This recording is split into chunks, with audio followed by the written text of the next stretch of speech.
I'm going to take a second to pause here for dramatic effect.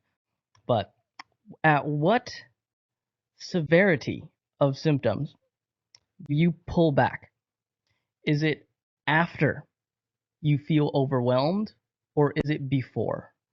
The correct answer is before you start feeling overwhelmed. Kind of think of it like this.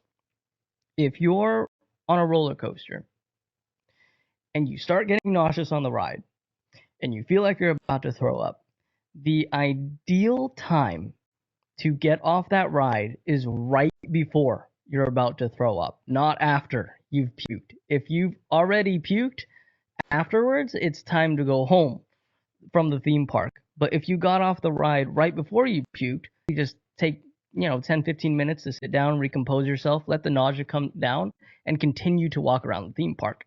That's the thing, right? Same thing here. If you're expanding activity or if you're in a situation or what have you, it would be in your best interest to pull back before things start getting overwhelming, not afterwards. So that's why I asked the question. At what point do you pull back? Is it before things get overwhelming or afterwards? The secondary question to that is, at what point do you start to expand or do activity again? So the answer I'm looking for is not when symptoms get close to zero or zero. It's when your symptoms are mild but manageable. If they go back down to that mild or manageable territory, that's when you go again. I always get the follow-up question of, Junior, what if my symptoms are always a 5 or a 6 out of 10 and they never go below that? Okay, if your symptoms are always a 5 or a 6 out of 10, then that's where you start. That is your version of mild and manageable. That's where you start. Never wait and rest for that 5 out of 10 to go down to a 0, because it's never going to happen, right? And then the next section we have is mental. Mental is only a couple questions that I ask to see if someone's black and white. The first question is very obvious. I think you guys know this already. How much do you analyze? How much do you overthink? How much do you question things?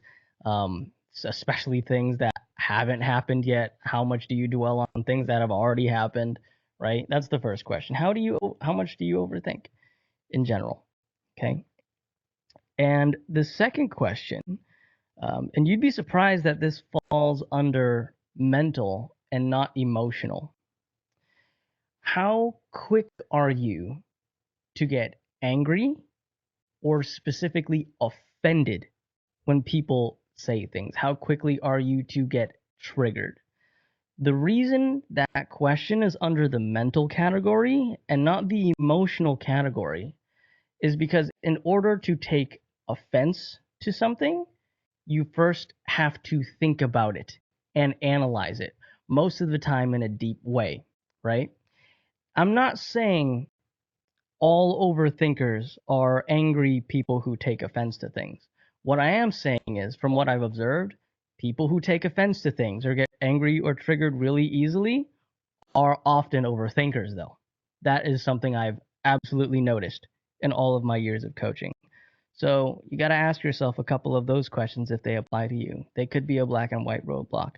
Do you overthink? Do you analyze? Do you dwell? Do you have stories? Do you run with stories? Um, those things, right? The very basic overthinking question. Then the second one goes a little bit deeper. Do you get angry, triggered, or offended very quickly